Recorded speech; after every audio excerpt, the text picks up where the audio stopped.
Sir বাইদেউসকল, ৰাজ্য চৰকাৰৰ অধীনৰ চৰকাৰী কৰ্মচাৰীসকলৰ গ্ৰেড পে বৃদ্ধি পাব আৰু সেয়েহে আপোনালোকৰ গ্ৰেড পে বৃদ্ধি সম্বন্ধীয় এক জাননী প্ৰকাশ পাইছে, যাৰ ফলত চৰকাৰী কৰ্মচাৰীসকলৰ দৰমহা বৃদ্ধি পাব। আৰু সেয়েহে যি জাননী, এই জাননীৰ ভিত্তিত কোৱা হৈছে, চাব মনে মনে আমি আপোনালোকক বিষয়বস্তু দেখুৱাইছোঁ।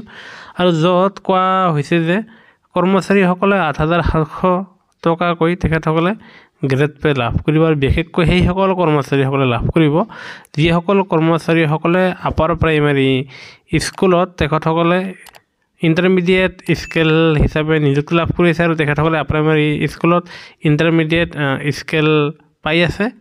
আনহাতে ইয়াৰ বাহিৰেও লিখা আছে যে যিসকল আপোনাৰ আপাৰ প্ৰাইমেৰী স্কুলৰ লগতে আপোনাৰ এমালগেমেটেড প্ৰভিঞ্চিয়েলি ছেকেণ্ডাৰী স্কুল আছে, আৰু সেইসকল বিদ্যালয়ৰ যিসকল শিক্ষকে তেখেতসকলে ইণ্টাৰমিডিয়েট পষ্ট আৰু ইণ্টাৰমিডিয়েট গ্ৰেড পে লাভ কৰি আছে, সেইসকল ছেকেণ্ডাৰী স্কুলৰ লগতে আপাৰ প্ৰাইমেৰী স্কুলৰ শিক্ষকসকলে তেখেতসকলে 8,700 টকাকৈ গ্ৰেড পে লাভ কৰিব।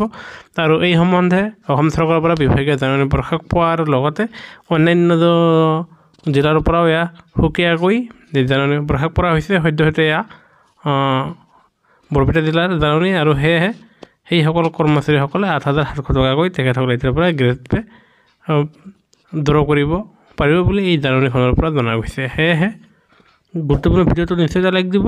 আনহাতে চৰকাৰী কৰ্মচাৰী পেঞ্চনৰ প্ৰতিটো খবৰ বাবে আমাৰ চেনেলটো ছাবস্ক্ৰাইব কৰিব নাপাহৰিব। ভিডিঅ'টো চোৱাৰ বাবে ধন্যবাদ। জয় অসম।